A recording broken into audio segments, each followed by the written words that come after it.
YouTube, what's up? Back again for another daily fishing video here on Andrew Upshaw Fishing. Guys, today I have a really cool guest for you. He's a really, really good friend of mine and probably, arguably, one of the best shallow water fishermen of all time. He's doing it in the day and age when everybody is so dependent on every type of electronic. This guy just kind of puts it aside and makes it his own.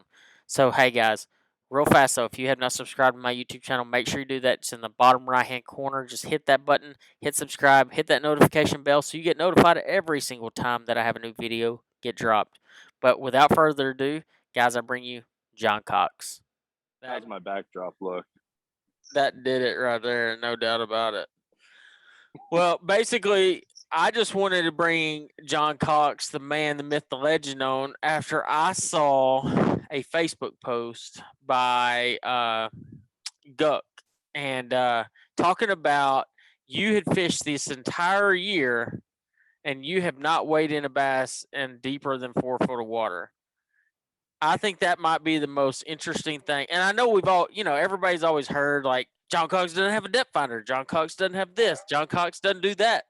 But I thought it was extremely interesting seeing that. And I haven't talked to you. You know, I haven't talked to you since Right. then. And I mean, is that true? Yeah, I mean, honestly, the whole year has been like that. I think the deepest one I might have caught in was like 2.5 or something. It was something crazy, But the last week at James, I was panicking, I was scrambling, and I actually caught a 5 pounder off a set of pilings that were in like 7-8 feet of water. So I just completely ruined it for the whole season. I mean, But that and was you by did far, it there too. I mean, yeah, you did. yeah, somewhere where you just beat the bank. It was Yeah, I crazy. mean, And that's crazy. and the only, yeah, I mean, it was, it was just out of desperation to try to get a bite, and I that set of pilings was a little bit deeper, and I caught a real nice one off of it. But yeah, man, it's been crazy season, man. It's been everything's been super shallow, and man, I think we're gonna just go with it. And just, I was thinking about putting the live scope on the front or live side or whatever, and get ready for these smallmouth tournaments. But I don't think I'm gonna do it. So I've we roomed together when we fished FLW and all that stuff, and mhm. and I got to know John pretty well, and I've talked to him a thousand times, I promise you. But Yeah. there is nobody I know that is more dedicated to the bank than you are. And if there's anybody that's going to go against the trim to forward facing sonar, it is 100% you. There's no doubt. Like, I mean, we all had side imaging and down imaging and forward facing, and they got 360. And I mean, it's all these technologies, and you're like, I got my swim jig and my stick bait, and I'm just going to go to work on them. Right.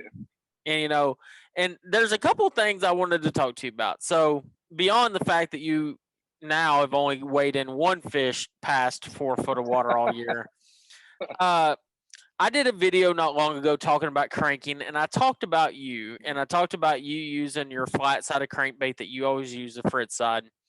Yeah. And I want to say, me and Todd and Hallman were talking about it, and we were talking about the fact that like you up to that when you used it first, I think it was at Grand Lake, you had to borrow some Yeah. crankbaits from Reddington, I think. And up to that point, you didn't really carry a lot of crankbaits with you, right? No, I didn't. Never had them with me. It was just something it's just something I didn't throw. I mean, when I caught them on Grand that time, it really opened my eyes that window where you had like there was nothing else to No. catch them on that day, And I think I ended up tying it on like 30-pound braid and on my swim jig rod or flipping stick or something that day, and it was just it really opened my eyes to like, man, I need to learn this more, and yeah, and then whatever, few months later, win at Rayburn on it, just crazy. Well, and I know I've watched you a ton over on Bassmaster Live and just through fishing and stuff. You don't tie a bunch of different crankbaits on though. You stick with that bait like all the time. Like that's just what you throw if you're cranking, right? Yeah, I mean, I just like I got so much confidence, in Fritz side 5, and now I kind of throw the big one too, the little bit Yeah. bigger size one. And yeah, man, it's just it's silent. Actually, we got a new one. I think it's going to get released. That's got it's got some sound in it, and it man, just between those three, I mean, I just kind of stick with them, and because my thing is I have a hard time figuring out. Oh, I need to use this kind of crankbait for this time because I just don't have any experience with it, and yeah, so it's like all I know right now. So it's kind of But what I I just think for the simplicity side of things, I get a lot of questions about cranking, a lot of questions about all kinds of fishing stuff on my YouTube channel. And the one thing that I always tell people is like, find a bait, find a technique, and stick to it, and put it in your boat. Don't put anything else. Like I learned to deep crank by putting DD22s in my boat, and I took 2 deep diving right, crankbait rods, and that's all I put in my boat for like 2 months. And right, I'd go through days of not catching anything. And then I would start figuring out these windows of when it would actually work. And it got really effective, became really effective right, for me. And I just found it really cool that, like, you've done basically the same thing. You've got a lot of confidence in a particular bait model, and right, it happens to fit in the depth of water you like to fish, that 4 foot or right, less. So, I mean, it works out right. really well. So another thing, we'll kind of divert into one other thing. I know you're at the beach. So the cool thing about what we do, John Cox is at the beach right now. He was sitting by a few guys Uh, in thongs. I know I'm not trying to call him out or anything, I was but like, I, I had to change my backdrop here because it was just, I was like, what am I doing here? I mean, it's nothing so bad. against the beach. I mean, the sand and, the stickiness of the salt water. I mean, it's great, but I don't know. The kids love it, so I'm here. Oh yeah, no, I just got back from a week trip at the beach as well. So I know that you're obviously an extremely talented. Everybody in this country knows you're extremely talented shallow water angler. You're in second place in Angler of the Year. Isn't that right? Hmm. On the Bassmaster side. And now, actually, I'll go into the last question here in a second, but I got to say this: you're in second place. I'm not surprised. How are you going to get past Polinick with his new baby look? Because that is Yeah. a thing. I mean, do you have a kid on the way? 5 kids on the No, way? What's the deal? no, Like, no. I wish, at this point in time, I wish I wasn't fixed because then I'd be like, hey, we need to get one going like right now. right now. Yeah, right now. But man, I'm telling you, you know, my goal is just just to hang in there with Polnick, just stay Yeah, close. And then the final events, lacrosse. I mean, he's got the opportunity to win the next three.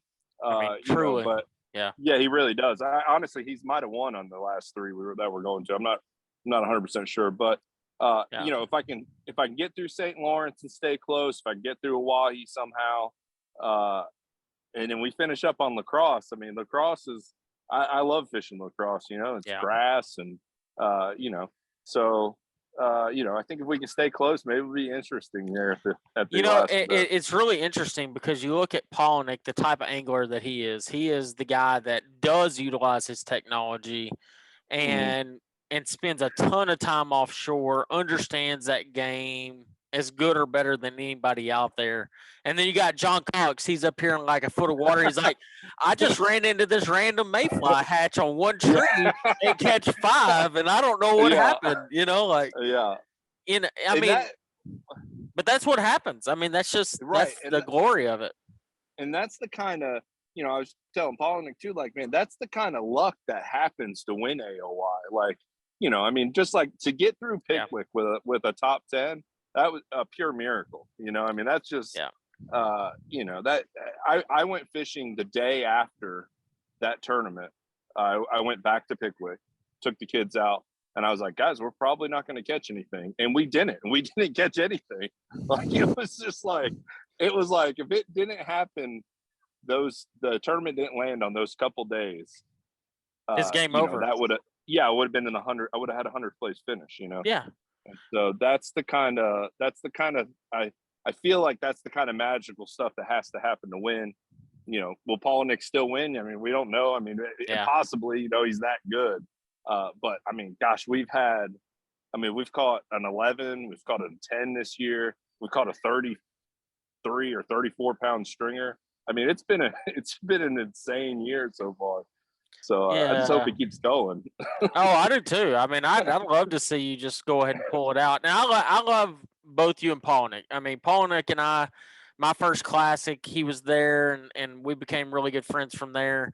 And obviously, John and I have been really good friends for a really long time as well through fishing FLW. But I mean, either one of y'all would be great. But I got to pull my favorite, John Cox. Like what you're doing and how you're doing it is just super awesome. I love it to death. I think I love Thanks. the fact that you're defying the technology. You're just saying, yeah, I'm just gonna go do Yeah. my thing. I'm gonna do my John Cox thing and just see what happens. So Right. Yeah. so my last question, my last deal here is I know you have a lineup of baits that you like to throw. And there's things that you have to keep in your hand a lot of times. One bait in particular I know you keep in your hand a ton is a wacky rig, obviously. Um, let me throw a scenario at you, and you have to tell me what 4 rods you would have on your deck. Okay. Okay, we're going to try this. You went to Pickwick. We'll say Pickwick. You show up on the first day of the tournament. What 4 rods did you have on your deck? And I know you probably had more. Well, you might not have. You might have only had 4. I honestly day one of Pickwick, I had 2 rods. I had I had 3. I had the New Berkeley finesse jig, swim jig, and I had a wacky rig general and a Texas rig general, which is which I'm not going. What? I know it sounds so crazy, but the Texas rig general, that is something I just never threw. I mean, and it is as simple as it gets. Oh yeah. Just like the wacky, but there's so many times where that Texas rig, I'm able to put it in places where I can't get the wacky without getting it hung up, and I'm able to work that Texas rig back, almost twitching it like a floating worm, where it has really come into play a lot Yeah. this season. So tell me why, I mean, obviously you have the power bait with the swim jig, and then you have the more finesse bait with the wacky rig and the stick worm, and the Texas rig. But so what do you do? So do you just start covering water until you see one and you pitch the wacky rig, or do you start fishing the wacky rig? Like what makes you decide on what you're gonna fish? It is hard. I usually try to start with the jig or something. That's what I did there. I started with the jig. I was covering a lot of water. And then when I would either get a follow or catch one, I would slow down, pick the wacky up or the Texas rig, or if I saw one swimming, Yeah.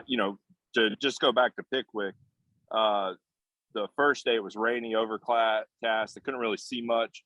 I caught some on the jig and stuff. But day 2, it was very weird how it slicked off completely, and I started seeing those suckers kind of cruising on some of those almost like smallmouth. Like it was, It was like I was like, I cannot believe this is happening right now in this tournament, and we lit them up. Oh yeah, it was a great tournament. It was just one of those magical days that you don't get many days like that. But like the mayflies were actually hatching out of the ground, and it was chaos. You would throw that general out there, and they were coming to it like bluegills come to bread. Like it was amazing. That is so awesome.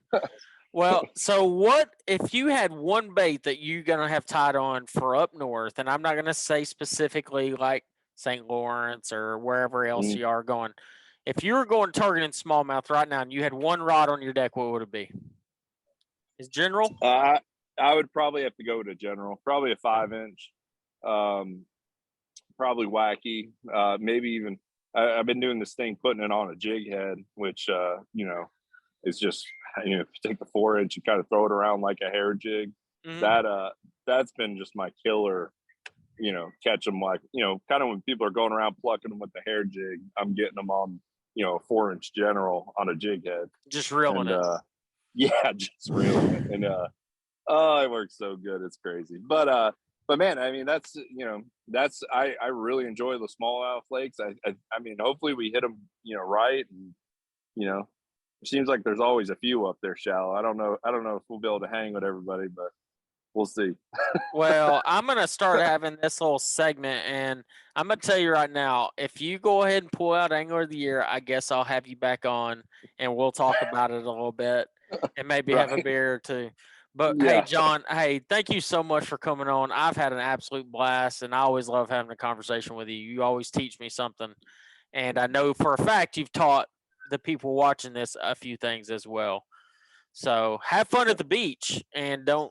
Thanks, man. And I wouldn't really go skinny dipping with them guys over there with the the thongs on. I'd probably go the other direction. I'm not even getting in the water here. Well, we'll see, All right, buddy. Have thanks a for good having one. me on. All right.